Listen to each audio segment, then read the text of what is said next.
दोस्तों कुछ rumours Indian crypto tax को लेकर है, जिसे फिलहाल मैं अभी कुछ यहाँ पर क्लियर करने वाला हूँ। मैं अक्सर वीडियो को आप पूरा देखो और नीचे आपको डिस्क्रिप्शन पे टेलीग्राम की लिंक मिलेगी, तो उसे आप वहां पर ज्वाइन कर सकते हो, जहां पे मार्केट का अपडेट हो कॉल तो मैं शेयर करता हूँ। तो आप सबको पता होगा, इंडिया में अगर आप क्रिप्टो ट्रेडिंग करते हो तो आपको 30% का टैक्स, 1% का टीडीएस आपको देना पड़ेगा। ये टैक्स जो है 1 अप्रैल 2022 से लागू हो चुका है, लेकिन लागू होने के बाद कई सारे र्यूमर्स हैं जो मार्केट में आ रहे हैं, जिससे लोग पैनिक हो रहे हैं। सबसे पहले हम ये अब डिस्कस करेंगे कि ये टैक्स आपको कब से पे करना है। तो 1 अप्रैल 2022 से टैक्स लागू हुई है, लेकिन जैसा कि आपको पता होगा आईटीआर 1 साल में भरा जाता है। इनकम टैक्स रिटर्न जो होती है, जो आप इनकम करते हो उसे 1 साल के अंदर, मतलब 1 साल पे उसे भरा जाता है।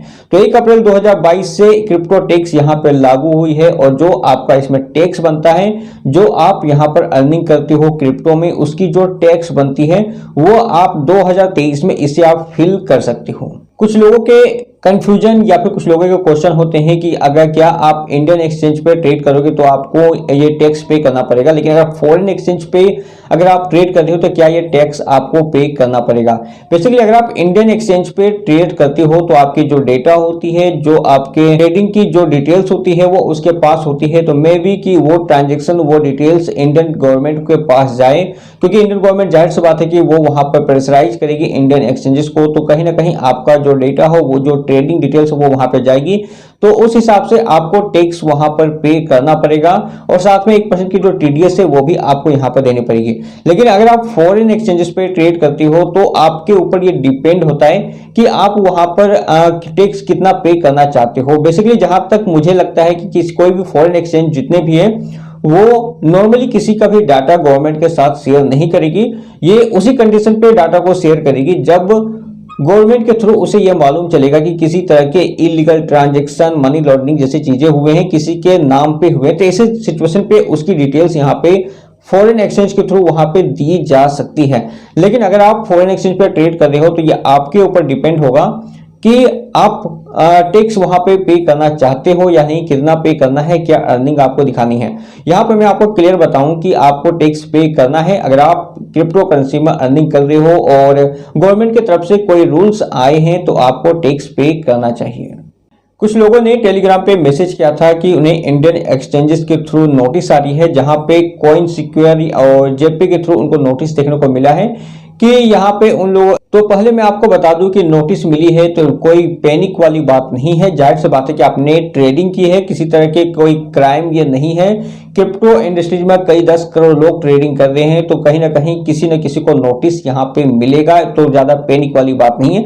सिंपल, अगर आपने क्रिप्टो ट्रेडिंग पे अर्निंग की है तो आप टैक्स पे कर सकते हो अपने हिसाब से, जो आप दिखाना चाहते हो, जो सुइटेबल हो वो आप वहां पे दिखाकर उसकी टैक्स पे करके इस झंझट को खत्म कर सकते हो, और ज्यादा इसमें पैनिक होने वाली कोई बात यहाँ पर नहीं है। साथ में जो आपके नजदीकी सीए है जिससे आपकी बनती है, उसके साथ आप डिस्कस कर सकते हो। बहुत इजीली वे है, आप इससे रास्ता निकाल सकते हो। कुछ और भी यहाँ पे कंफ्यूजन है 1% टीडीएस को लेकर, और अगर आप देखोगे तो यूट्यूब पे कई सारे ऐसे वीडियोस देखने को मिलेंगे जहां पर यह बताया गया है कि अगर आप इंडियन एक्सचेंज पे ट्रेड करते हो तो जितनी बार आप यहाँ पर ट्रेड करोगे आपकी 1% टीडीएस यहाँ पे डिडक्शन होती रहेगी। बेसिकली अगर हम यहाँ पर समझे टीडीएस के बारे में, तो टैक्स डिडक्शन सर्विस, और जहां तक मुझे यहाँ पर इसकी इंफॉर्मेशन मिली है तो सिंपल है कि जो टैक्स डिडक्शन होगी वो आपके ट्रेडिंग पे नहीं होगी, बल्कि जब आप अपने अमाउंट को बैंक अकाउंट में लेके जाओगे, मतलब अगर आपने क्रिप्टो को सेल किया है और सेल करने के बाद इंडियन एक्सचेंज के थ्रू आप जब बैंक में उसे ट्रांसफर करोगे तो आपकी 1% टीडीएस कटेगी। टीडीएस रिटर्नेबल होती है, उसे आप रिटर्न साल में ले सकते हो, और जो आपकी टीडीएस होगी वो आपकी तब कटेगी जब आप अपने जो क्रिप्टो है जिसे आप वहां पर सेल करोगे, सेल करने के बाद जब उसे अपने अकाउंट पे लोगे तब आपकी यहां पर टीडीएस कटेगी, ना कि हर बार की आपकी ट्रेडिंग पर। तो कुछ रूमर्स थे जो आपको यहां पर जानना जरूरी थे। इसके बाद हम बात करते हैं लॉस डिडक्शन के बारे में। बेसिकली यहां पर अगर हम लॉस डिडक्शन के बारे में बात करें तो यहाँ पे क्रिप्टो में जैसा कि पहले भी मैं आपको बताया और शायद आपको इसके बारे में इंफॉर्मेशन भी होगी कि अगर आप यहाँ पे क्रिप्टो ट्रेडिंग पे लॉस करते हो तो वो आप यहाँ पर सेटअप नहीं कर सकते। बस जो भी आप यहाँ पर अर्निंग कर रहे हो उसमें आपको टैक्स पे करना पड़ेगा। जस्ट लाइक कि अगर आप माइनिंग का भी काम करते हो तो माइनिंग पे जो आपके खर्च हो रहे हैं उससे गवर्नमेंट को कोई मतलब नहीं है। अगर आप ट्रेडिंग कर रहे हो, ट्रेडिंग पे अगर आपने 1000 रुपए से स्टार्ट किया, 500 में आपने प्रॉफिट बनाई, 500 में आपने लॉस बनाया, तो लॉस से गवर्नमेंट को कोई मतलब नहीं है। 500 में जो आपने प्रॉफिट बनाई है उस प्रॉफिट का आपको 30% का टैक्स आपको गवर्नमेंट को देना पड़ेगा। कुछ लोगों ने यहाँ पे क्वेश्चन किया था कि अगर वो लॉस मतलब अगर वो काफी टाइम से ट्रेडिंग कर रहे हैं, उसने अच्छे खासी यहाँ पर ट्रांजेक्शन बनाई है और ट्रांजेक्शन बनाने के बाद अचानक से जो उसके क्रिप्टो थे वो चोरी हो चुके हैं, हैक हो चुके हैं, उसका वॉलेट हैक हो चुके हैं, तो ऐसे में क्या उनको टैक्स पे करना पड़ेगा। तो आप अपनी सीए से इसे अच्छे से कंफर्म करना। जहां तक मैंने इसकी जानकारी ली है तो आपको टैक्स पे नहीं करना पड़ेगा अगर आपका क्रिप्टो यहाँ पे चोरी हो चुका है, थेफ्ट हो चुका है। रीजन क्योंकि यहाँ पे जो टैक्स बनती है वो इनकम पे बनती है, मतलब अगर आपने इनकम की है तो आपको टैक्स पे करनी है, बट अगर आपने इनकम ही नहीं की है तो आप टैक्स पे कहां से करोगे। तो ऐसे में वहां पे जब आपकी क्रिप्टो आपकी चोरी हो चुकी है, क्या हैक हो चुकी है,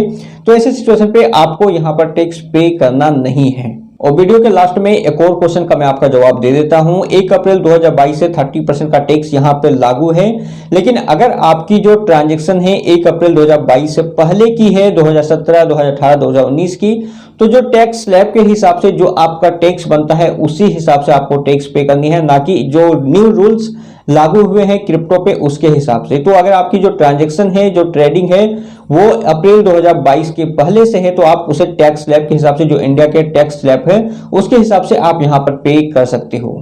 कई सारे लोग यहाँ पर क्रिप्टो ट्रेडिंग को छोड़ने की बात कर रहे थे, तो थोड़ा सा मैं उसे बता दूं कि अगर आपने क्रिप्टो ट्रेडिंग की है तो उसे लॉन्ग विजन के साथ करो, क्योंकि अगर 2017 से 2021 की हिस्ट्री आप देखोगे तो काफी बड़ा यहाँ पे रिटर्न मिल चुका है। तो 2021 से 2025 की अगर आप यहाँ पे हिस्ट्री, अगर 2025 का आप फ्यूचर देखना चाहो तो एक बड़ा रिटर्न यहाँ पे मिल सकता है। तो जो भी आप अमाउंट लगाना चाहते हो वो लॉन्ग टर्म विजन के हिसाब से आप लगा सकते हो। शॉर्ट टर्म पे आपको उस हिसाब से बेनिफिट नहीं मिलेगी जिस हिसाब से आपको लॉन्ग टर्म में आपको मिल सकती है। तो अगर क्रिप्टो में आप आए हो और अगर आपने इसमें ट्रेडिंग की है तो लॉन्ग विजन के हिसाब से ही, अगर आप इसे छोड़ने की भी प्लानिंग कर रहे हो तो लॉन्ग विजन के हिसाब से कुछ लगाकर आप यहां पर छोड़ सकते हो। तो ये रही कुछ डिटेल्स आज के इस वीडियो पे। मिलते हैं अपने नेक्स्ट वीडियो में।